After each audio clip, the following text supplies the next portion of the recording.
মা, পালের চরের মেলা থেকে একটু ঘুরে আসি। 2রা নভেম্বর 2023-এর বিকেলে মায়ের কাছে এটাই ছিল 18 বছরের তরুণ রোমান ব্যাপারীর শেষ কথা। মা রহিমার চোখ দুটো সেদিন পথ চেয়ে বসেছিল, কখন মেলা থেকে ফিরবে তার আদরের সন্তান। কিন্তু সেই ফেরার প্রতীক্ষা যে সারা জীবনের এক অন্তহীন কান্নায় রূপ নেবে তা কে জানত। বন্ধুর হাত ধরে ঘর থেকে বের হওয়া রোমান আর জীবিত অবস্থায় মায়ের কোলে ফিরে আসেনি। মাত্র 2 ঘন্টার ব্যবধানে নিথর হয়ে যায় তার দেহ। ডান পায়ের হাঁটুর নিচে ধারালো অস্ত্রর নির্মম কোপ, আর মাথায় পিঠে পৈশাচিক আঘাতের চিহ্ন নিয়ে হাসপাতালে নিয়ে যাওয়া হয় রোমানকে। বন্ধুত্বের আড়ালে এই নৃশংসতার আসল রূপ কি? কেন এক মায়ের বুক খালি করে দেয়া খুনিরা এখনো অধরা? সব সত্যের আড়ালে থাকা মুখোশ ছিঁড়ে আজ আমরা অনুসন্ধানের মাঠে। আপনাদের সাথে আছি আমি এস.এম. মোল্লা। স্বাগত জানাচ্ছি জনতার আদালতে। সন্তান হারানো সেই অভিশপ্ত বিকেলে আসলে কি ঘটেছিল? কিভাবে বন্ধুত্বের সুযোগ নিয়ে রোমানকে ডেকে নিয়ে যাওয়া হয়েছিল মৃত্যুর মুখে? চলুন জেনে নেওয়া যাক সন্তান হারা মা রহিমা আক্তার এবং তার বাবা নুরুল হক ব্যাপারীর কাছ থেকে। এই বিজয়, তুমি এরা টানাটানি করো কেন? কয় কি আমি জাজিরা যাবো তো, এলে ঘরে লোক নিয়ে যাম। পরে আমি কেছি না, হপাই কামের থেকে আইসে খাইয়া শুইছে, তোমার আরো 2 দিন বাক্য করছি, তুমি নিও না। তোমার নানায় না কয় যে আমার পলায় আপদ মোটর সাইকেল উঠতে পারবো না, দবি শিকদার, তা তুমি কি লেগে আমার ছেলের সাথে চলাফেরা করো? নিষেধ করছি না, আইবা না। পরে বলে কি আজকে আইলাম, ফিরা যদি আসি তাই পিছা যাবে দিন, আপনার ছেলের কাছে আর আসবো না। তাই আমি কি না, আমার ছেলের তুমি নিও না, তুমি যাও। এ কয়া আমি আর একজনের সদাই ম্যাপে দিতেছি, আর ওরে ফাঁকে ফাঁকে বলতেছি, ওই ফাঁকে ওই আমার ছেলের গলা দিলে নিয়েই গেছে। পালের চরের মেলা, যে মেলার কথা বলে রোমানকে ঘর থেকে বের করে নিয়ে যাওয়া হয়েছিল, কিন্তু মা রহিমা আক্তার সেদিন লক্ষ্য করেছিলেন বন্ধুত্বের সেই চওড়া হাসির মাঝেও বিজয়ের মুখে ছিল এক অদ্ভুত চিন্তার ছাপ। বিজয়ের হুন্ডা দিয়ে এলো আমার বাসা থেকে। বিজয় শুধু মানুষ ডাক জানিস, আমার ছেলেরই হুন্ডা মুন্ডা দেখিনি। পরে জিজ্ঞাসাবাদ করছি তোমরা কি দা গেছো, কেমনে গেছো? বিজয়ের মোটর সাইকেলটা নিয়েছে রাতিয়া 5টার দিক দিয়ে, 5:30টার দিক দিয়ে, এই 7:30 8টা পর্যন্ত ওরা ঘুরছে। কই গেছে না গেছে এটা তো বিজয় জানে, আমি তোরা জানি না। তো কোনখানে মারছে আসা বিষয় ওরাই সব জানি, বিজয়। কিন্তু বিজয় গাড়ি চালালো, বিজয়ের গাড়িরও কিছু ছিল না, বিজয়েরও কিছু ছিল না, আমার ছেলে মাঝখান থেকে মারা যায়। তারপর যখন ওই যে বললো রহমান শিকদার যে দুলাভাই টাকা নিয়ে আসেন, তখন আমার সন্দেহ হলো টাকা নিয়ে কোথায় যাব। পরে হঠাৎ করে মনে পড়লো ওই যখন টাকা লেগা টাকা নিয়ে যাইতে কইতেছে উনি ওনারে আমার স্বামীরে, তখন আমি বলছি বলে এই টাকা নিয়ে কী লেগে যাইতে বলতেছে রহমান, তখন বলে আইলে শুনলেন। তখন আমার ভিতরে একটা সন্দেহ লাগলো, রোমানরে যে বিজয় ডাক্কা নিয়ে গেল, রোমানের আবার কোনো সমস্যা হইল কিনা। রোমানরে ফোন দিছি, রোমানের মোবাইল বন্ধ। তারপর বিজয়রে ফোন দিছি, বিজয়ের মোবাইলও বন্ধ। এর মধ্যে আমি সামনে একটু আগাইছি, দেখি দবির শিকদারের বউ, জসিম মাদবরের বউ, জসিম মাদবরের ভাইরা সবাই হাসপাতাল দিকে যাইতেছে। কি লিগে তোমরা যাইতেছ? কয় বিজয় রোমান বলে অ্যাক্সিডেন্ট করছে। কিন্তু আমি দি শুনলাম না, তোমরা যে তো সবাই যাইতেছো গা, আমি শুনতে পারলাম নাকি? আমার ছেলে, আমার সোনার কেউ অধিকার নাই, বিজয় আমার ছেলের বাসা থেকে ডাইকে আনলো, আর তোমরা ওখানে এইসব ধরনের কী কথাবার্তা বলতেছো? এ করলে মতন হ্যাঁ, সে আমার আর চাচি আছে কথা, ওরে লইয়া যালো করে গেলাম হাসপাতাল। যাইয়া দেখি আমার ছেলে 2 হাত বলতেছে ছাড় কাকা, ছাড় কাকা। ওখানে আমি বিজয়রে বলি কি বলে, বিজয় লো হাঁটতেছে হাসপাতালের ভিতরে, ভালো, ওর কিছু হয় নাই। কিন্তু আমার ছেলে ব্যানের ভিতরে শোয়ানো বলতেছে ছাড় কাকা জোরে জোরে। ওখানে আমি চিখেটি সালারে আমার ছেলের কি বিজয় তোমরা নিয়ে মারছো নাকি? আমার ছেলে ছাড় কাকা বলে কে। কয় আর বিজয়ের দৌড় ফিরে গলাটা দৌড়া কয় কি আমারে, কয় বুঝি আমার কোনো দোষ নেই, আমি কিছু করিনি। এ কথা কইল মতন।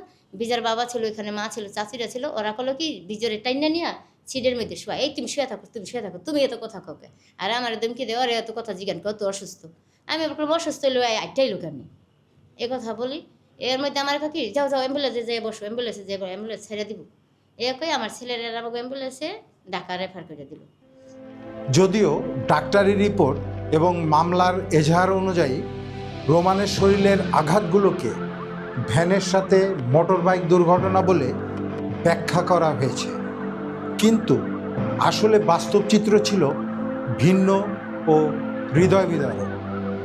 ডান পাশের হাঁটুর নিচে দেশীয় অস্ত্র দিয়ে দেয়া হয়েছিল কোপ, মাথার নিচ অংশে এবং পিঠে ছিল লাঠি বা রডের পৈশাচিক আঘাতের কালচে দাগ, যা ঘটনাটিকে আরও রহস্যময় করে তোলে।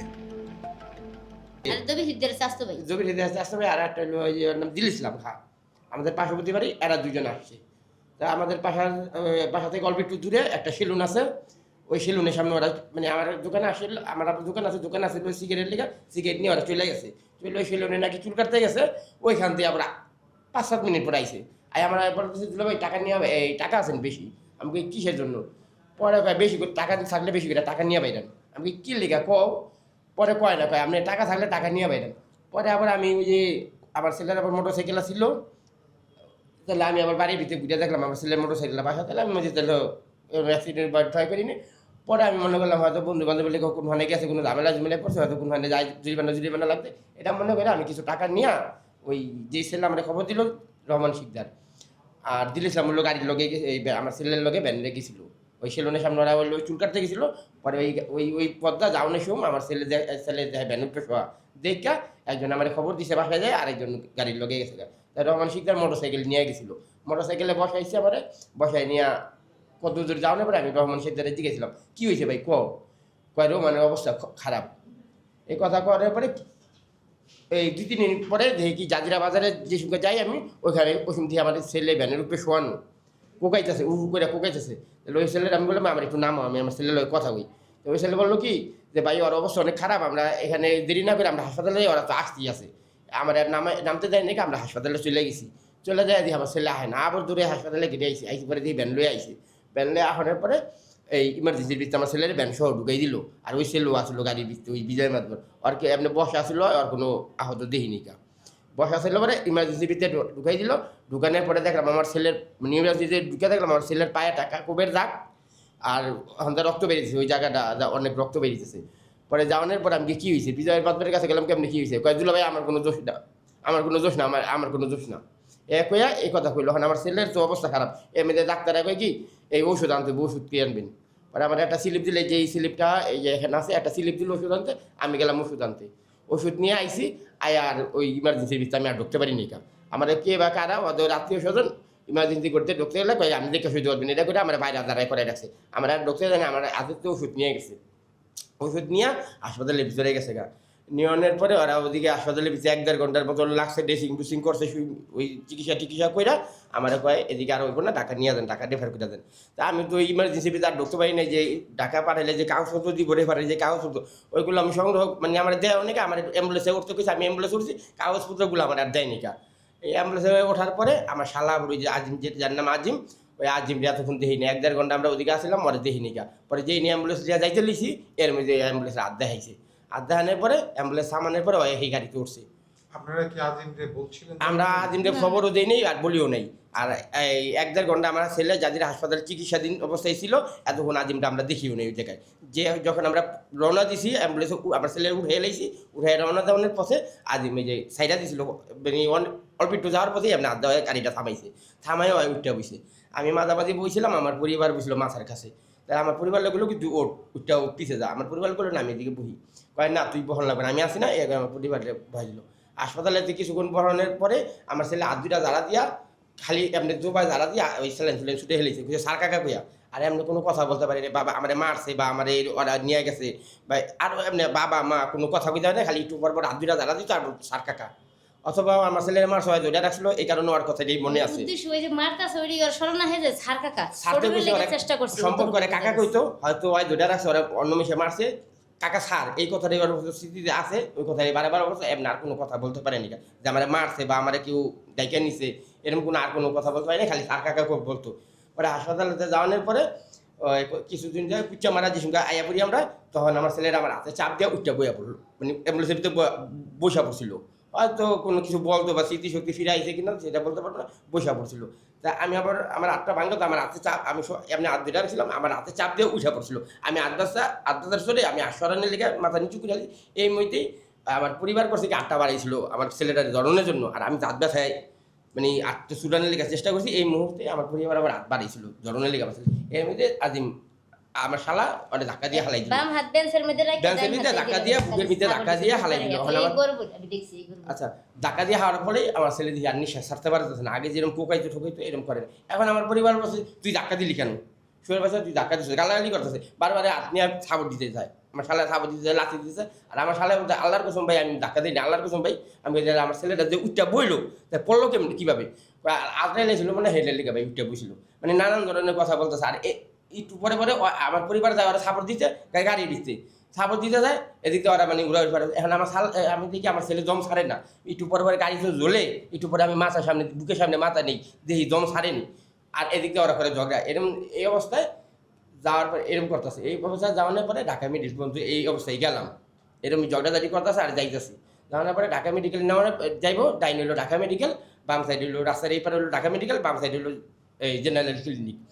ওই ক্লিনিকের সামনে যেতে আমি গেলাম মেডিকেল দিয়ে ডাইনি বা মেজানটা আমার শালাগুলোকে বহেন, এদিকে বহেন, আমরা কথা কই না, ওই ক্লিনিকে ঢাকা মেডিকেলে বড় ডাক্তার আছে।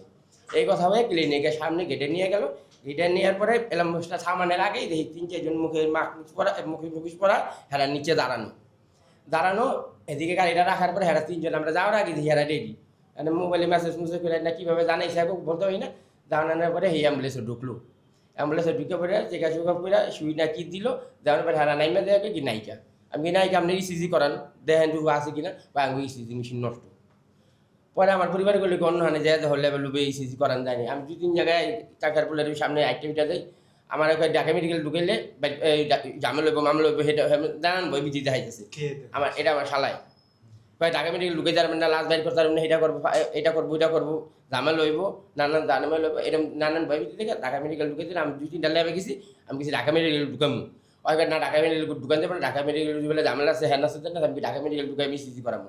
আমি 2-3টা ল্যাবেও গেছিলাম, হ্যাঁ আমি ইসিজি মেশিন নষ্ট করানো যাবে না, আমি কিন্তু ঢাকা মেডিকেল ঢুকে যাবে না, এরকম ভয় ভিত্তিতে হাইয়া মনে করেন বাড়ি মিহি রওনা যাবে বলছে, বাড়ি মিহি লইছে। লই হওয়ার পরে রাত্র রাইতে লইছে, রাত আনুমানিক 12টা 12:30টার দিক দিয়ে আমরা তখন পৌঁছাই। 12টা-1টার দিক দিয়ে আমরা আমাদের বাসায় নিয়ে যাই। 12টা-1টার পরে পৌঁছানোর পরে রাত্রে 3টা 3:30টার দিক দিয়ে কাপড় চোপড় নিয়ে আসে। তা আমরা ওখানে শ্বশুরবাড়ির এলাকা, তো ওদের আমার শালা সম্বন্ধী 400 শালা সম্বন্ধী এরাই ওদেরই আত্মীয় স্বজন। পরে 3টা 3:30টার দিকে কাপড় চোপড় নিয়ে আসার পরে সকালে 7টার দিকে 6টা 6:30 7টার দিক দিয়ে গোসল দিয়া নিল। আর ওই লাশের সামনে ওই লাশটা রাখার পরে ওইখানে আমাদের কেউ চাপতে দেয় না, ওই ব্যান্ডেজটা খুললে যে দেখুম এটা কাটার দাগ নাকি আর চারি সাইডে শরীরে কোনো জায়গায় আঘাত আছে নাকি ওই যে আমরা দেখুম। আমরা দেখতে গেলে আমাদের ওই যে আরও বিভিন্ন ধরনের মানুষ থাকে, বাসায় আত্মীয় স্বজন আছে, আরও অনেক মানুষ, দুনিয়ার মানুষ একটা মরা বাড়তে। তখন হ্যাঁ আমরা হারা আমাকে দূরে সরাই রাখে, ওই এক দূরে রাখে, হারা পাগল হয়ে যাবো, ধরতে পারবো না, দেখলে সহ্য করতে পারবে না, মানে আমাকে লাশের সামনে বেশি একটা চাপতে দেয় না।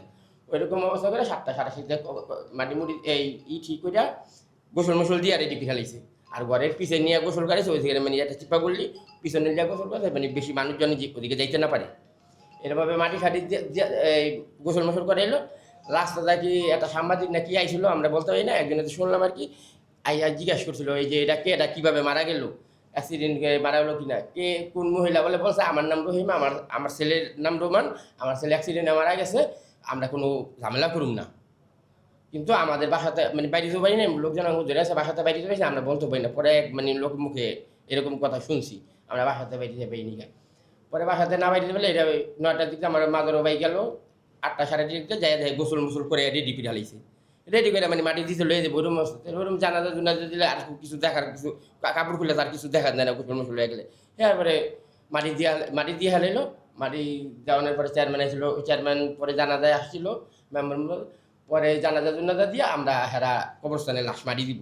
আমি কিছু না লাশ কবরস্থানে মারি দিব না, আমার বাড়ির ভিতরে মারি দিব। কয় না বাড়ির ভিতরে সহ্য করতে পারবে না, এটা কথা কান্দা করে। আমি কি আমার বাচ্চা আমার ছেলে বাচ্চা থাকলে আমার এই সম্পদে আমার ছেলেই থাকতো, এখন আমার ছেলে মরে গেছে, আমার এখানে মারি দিব। মানে হেরা কয় না এদিকে মাটি দিও না কবরস্থানে মাটি দাও আবেগে কো এটা কো আমি আবেগে কই যে দেখবি আমি এদিকে মানে হেরা কয় না এদিকে মাটি দিতে পারবে না গ্রামের বাসী শেষে আমার বুক যদি আমি মাটি না দিতে পারি আমার যদি জায়গায় তুমি বেতন থাকে আমরা পাইলে লয়ে যাই আমার এদিকে কিছু লাগবে না আমরা এদিকে থাকবো না আমার পোলারে যদি আমার জায়গায় আমি না তুই তারি তাহলে আমার এদিকে থাকার কোনো দরকার নেই আমি হারি পারি লয়ে একদিকে সন্তান হারানোর তীব্র শোক, অন্যদিকে খুনি স্বজনদের নির্মম চাপ। রোমানের পরিবার যখন লাশের ন্যায় বিচারের জন্য থানার দিকে এগোচ্ছিল, তখনই শুরু হয় আসল খেলা। 1 নম্বর আসামি বিজয় মাতবরের আত্মীয় স্বজন এবং রহিমার নিজের ভাই আজিম খাঁ সহ এলাকার প্রভাবশালী ব্যক্তি দবির শিকদার, জাহেদ আলী শিকদার, জুয়েল মরল, জসিম মাতবর ও জনি মাতবরেরা মাঝপথেই আটকে দেয় এই পরিবারকে। থানায় গেলে প্রাণে মেরে ফেলার প্রকাশ্যে হুমকি দেয়া হয়। ভয়ভীতি দেখিয়ে আইনি প্রক্রিয়া ছাড়াই তড়িঘড়ি করে লাশ দাফন করতে বাধ্য করা হয়।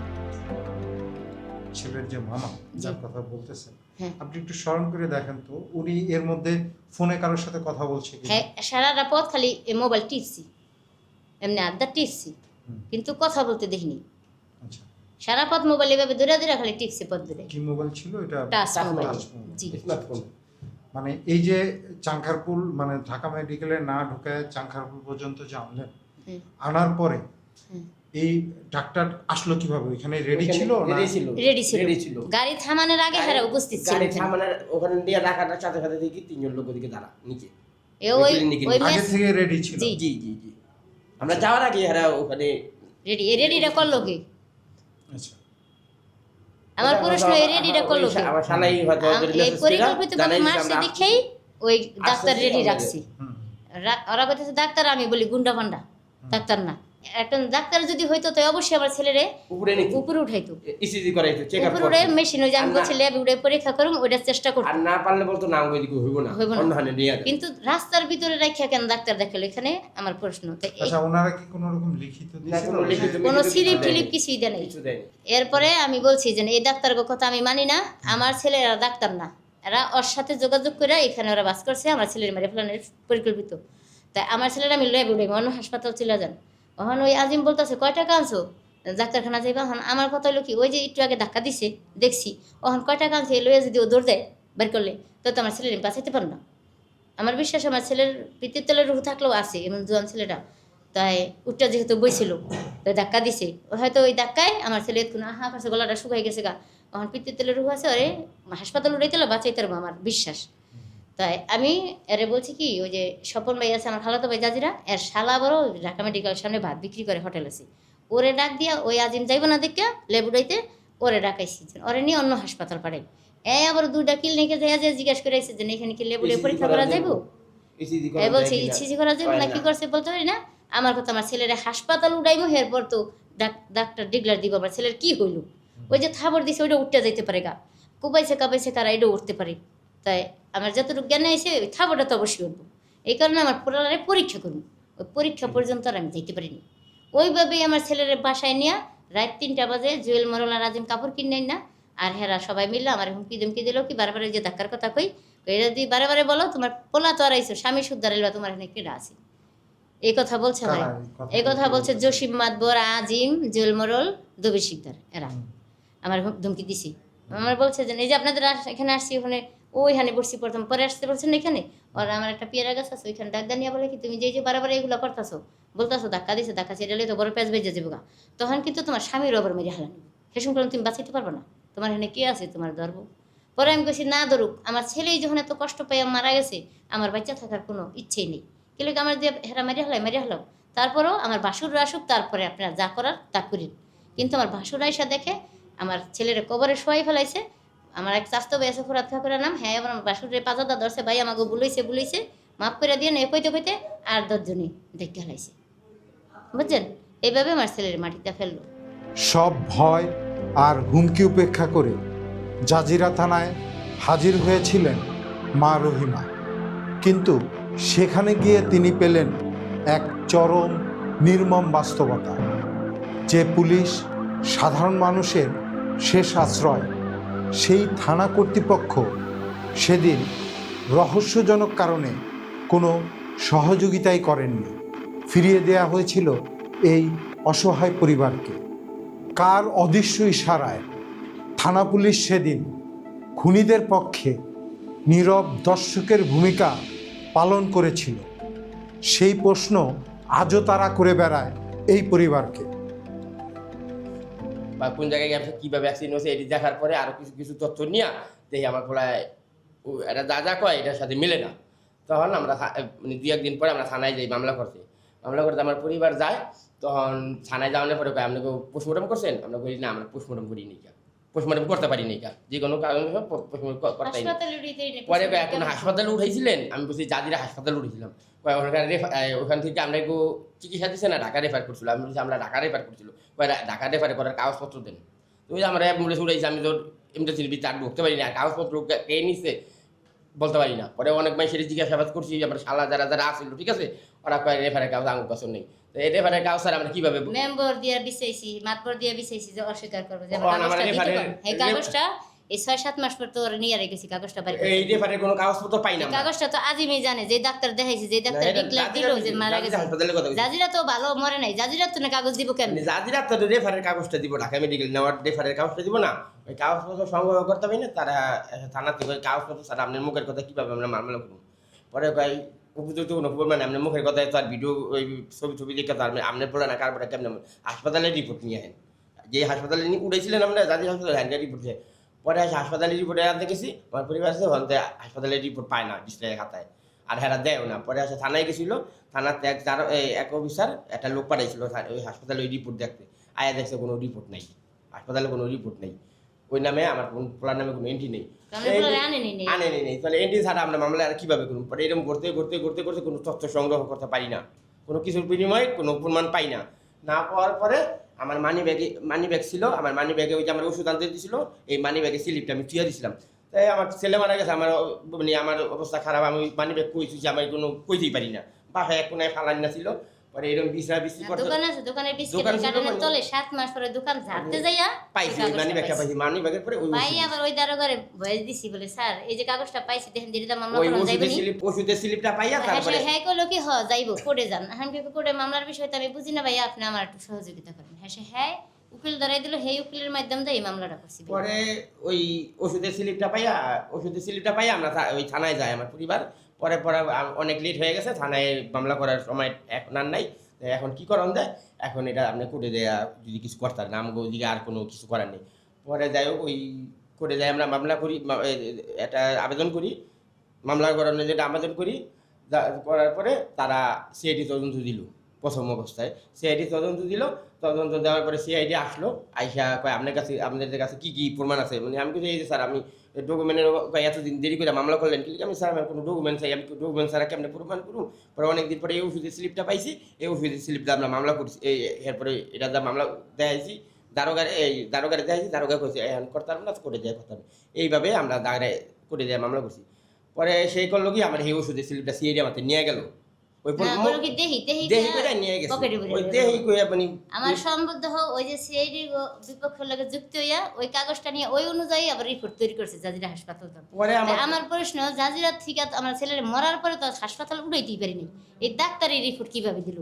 পরে যেন ওই স্লিপটা নিয়ে গেল আমাদের, নিয়ে তদন্ত করলো, তদন্ত করার পরে আমার শালায় যেরকম আমার যে যত আত্মীয় স্বজন আছে তাদের মাধ্যমে আমার পরিবার মাপ চায়, আমার মাফ করে দেয়, মানে ওই যে নাম দিছি আমার শালায় দেখা দিচ্ছি ওইরকম করে উল্লেখ করে আমরা ওইদিকে মামলা করার পরে আমার শালায় আসামি পক্ষ হয় না, আমার শালায় যেরকম ওই যে ধাক্কাটা দিল ওই সব দিতে আমার শালার আসামি দেওয়া, আমার শালায় আমার পরিবারের কাছে মাপ ঠাপ করে দেয়, আমার যেটা আমার আত্মীয় স্বজন বোন ব্রাদার নাই আমার কাছে মামলা করছে ওই যে বিজয় মাতবর, যেই ছেলে ডাইকা নিয়ে গেছে। আর মামলা আরেক আসামি আছে যেরকম আমার শালা, ওই যে ধাক্কা দিছে, যে পথে ধাক্কা দিল আমার ছেলেরে, এই কারণে আমার সন্দেহ আমার শালাও জড়িত। এরা আছে এগো জানার সাথে এগো 2 জন জানি, আর ওই যে জুয়েল মল্ল দুবে শিকদার, এরা ভয় ভীতি দেখাইছে আমার পরিবারে যদি আমি এটা লিয়া আগে বাড়ি আমার ক্ষতি করবো, আমি রাস্তাঘাটে কাম করি আমার ক্ষতি করতে পারে, এই কারণে অগত নম্বর 7-8 জন দিচ্ছে, আর এরা ওই হুমকি দিচ্ছে, এখন নাম আমরা বলছি, যারা আঙ্গু ওই যে মামলা করতে ভয় ভীতি দেখাইছে এরা কইছি। থানায় ন্যায় বিচার না পেয়ে শেষ ভরসা হিসাবে রোমানের পরিবার দ্বারস্থ হয় দেশের নামকরা তদন্ত সংস্থা সিআইডি এবং পিবিআই এর কাছে। আশা ছিল এই দক্ষ কর্মকর্তারা হয়তো সত্যটা বের করে আনবে, কিন্তু সেখানেও হানা দেয় সেই প্রভাবশালী চক্রের কালো হাত। তদন্ত কর্মকর্তাদের বিভ্রান্ত করতে তারা সাজায় একটি মিথ্যা সাক্ষীর নাটক।